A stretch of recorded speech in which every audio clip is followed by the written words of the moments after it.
Assalamualaikum warahmatullahi wabarakatuh. Perkenalkan, nama saya Firala Pratiwi, NIM 2225004. Di sini saya akan menjawab pertanyaan dari mata kuliah Teknopreneur pada pertemuan kedua.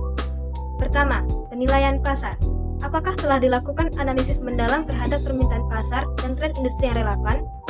Dalam analisis mendalam terhadap permintaan pasar dan tren industri yang relevan, di sini saya sudah melakukan analisis terkait permintaan yang dilakukan dalam bisnis Paludarium. Bagaimana produk atau layanan yang akan ditawarkan bersaing dengan pesaing utama di pasar? Untuk bersaing dengan pesaing utama dalam bisnis Paludarium, penting untuk menawarkan keunggulan yang kompetitif. Ini dapat mencakup inovasi desain Paludarium, kualitas bahan atau layanan pelanggan yang unggul. Selain itu, penargetan segmen pasar yang spesifik dan strategi pemasaran yang efektif juga dapat membantu membedakan produk atau layanan. Adapun memahami kebutuhan pelanggan dan menyesuaikan produk dengan tren pasar dapat menjadikan kunci keberhasilan bersaing. Adakah segmen pasar yang belum terlayani dan bagaimana produk atau layanan yang dapat memenuhi kebutuhan tersebut? Ada. Salah satu segmen pasar yang belum terlayani dalam bisnis Paludarium mungkin adalah kalangan hobi dengan tingkat keahlian yang tinggi, yang mencari produk premium atau pengalaman yang lebih mendalam dalam merawat Paludarium. Produk atau layanan yang menawarkan penawaran teknologi canggih, tanaman langka, atau desain khusus dapat menarik perhatian segmen ini. Fokus pada edukasi dan dukungan teknis juga dapat menjadi nilai tambah untuk menjadi kebutuhan mereka. Riset pasar yang cermat dapat membantu mengidentifikasi dalam pelayanan yang dapat diisi untuk memenuhi kebutuhan segmen pasar tersebut. Apakah strategi pemasaran dan promosi yang direncanakan sesuai dengan target pasar dan anggaran yang tersedia? Iya, ada. Dalam strategi pasar dan promosi terkait usaha bisnis Paludarium sudah sesuai dengan target pasar yang direncanakan dan anggaran yang telah disediakan. Bagaimana rencana pertumbuhan pasar di masa depan? Dan bagaimana produk atau layanan dapat beradaptasi dengan perubahan pasar.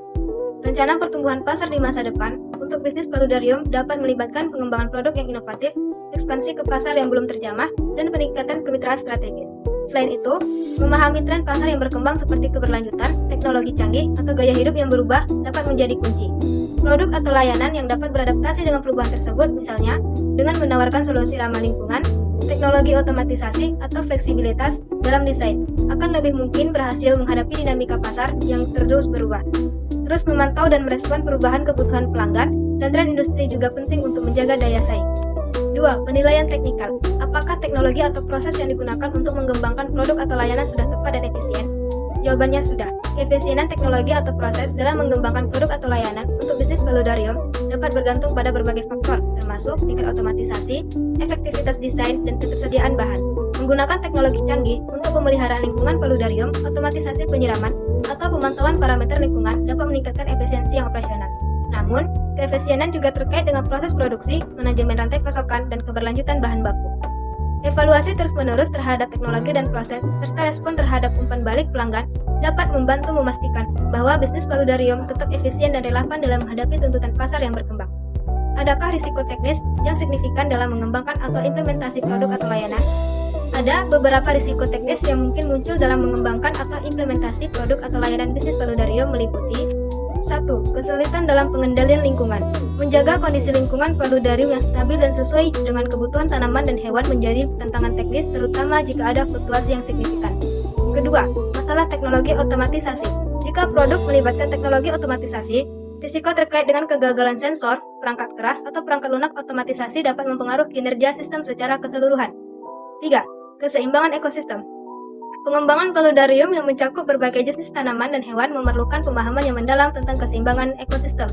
4. Perubahan tren teknologi. Jika tren teknologi atau kebutuhan pasar berubah secara mendalam, risiko perlu melakukan penyesuaian tepat dan cepat untuk bersaing dan memenuhi kebutuhan pelanggan.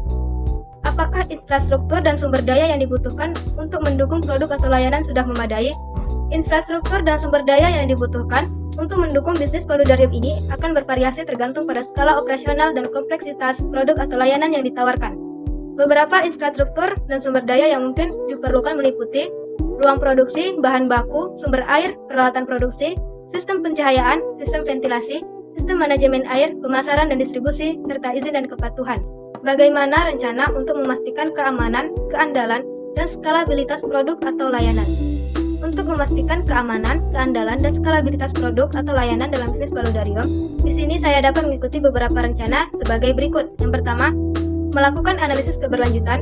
Yang kedua, uji keamanan produk. Yang ketiga, monitorkan kondisi air. Yang keempat, melakukan pemeliharaan berkala.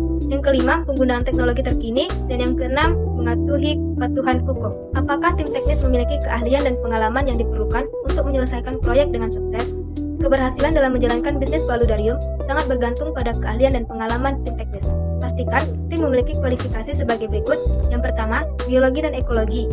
Anggota tim yang memahami prinsip biologi dan ekologi akan membantu dalam merancang dan merawat ekosistem paludarium. 2. Rekayasa, lanskap, dan desain. Tim harus memiliki desainer, landscape, dan ahli rekayasa dapat merancang paludarium dengan estetik yang baik dan fungsi yang optimal. 3. Manajemen proyek. Keterampilan manajemen proyek untuk merencanakan, mengorganisir, dan melaksanakan proyek paludarium dengan efisien dan sesuai dengan jadwal. Keempat, keahlian bisnis. Pemahaman tentang aspek bisnis, termasuk pemasaran, penjualan, dan keuangan untuk mendukung pertumbuhan dan keberlanjutan bisnis. 5. Inovasi dan kreativitas. Kemampuan untuk berinovasi dan berkreasi dalam merancang paludarium yang unik dan menarik bagi pelanggan. 3. Penilaian finansial. Apakah proyeksi pendapatan dan biaya operasional sudah realistis dan didukung oleh asumsi yang kuat?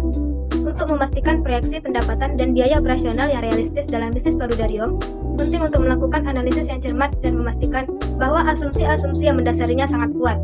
Beberapa langkah yang dapat diambil untuk menilai dan memperkuat proyeksi tersebut meliputi: yang pertama, riset pasar. Melakukan riset pasar menyeluruh untuk memahami permintaan, tren, dan preferensi pelanggan potensial dalam bisnis paludarium. Kedua, perencanaan keuangan yang konservatif. Membuat proyeksi pendapatan yang konservatif dengan mempertimbangkan variasi potensial dalam permintaan pasar atau biaya operasional. 3. Pemantauan biaya. Menganalisis rinci biaya operasional, termasuk biaya produksi, gaji karyawan, bahan baku, dan biaya lainnya untuk memastikan bahwa proyeksi biaya realistis. 4. Feedback pelanggan. Mengumpulkan feedback pelanggan yang dapat membantu memvalidasi atau menyesuaikan proyeksi berdasarkan respon pasar yang sebenarnya. Bagaimana analisis titik impas dan waktu yang dibutuhkan untuk mencapai profitabilitas? Analisis titik impas dan waktu yang dibutuhkan untuk mencapai profitabilitas adalah langkah penting dalam perencanaan keuangan bisnis paludarium. Berikut ini adalah langkah-langkah umum untuk melakukan analisis ini sebagai berikut.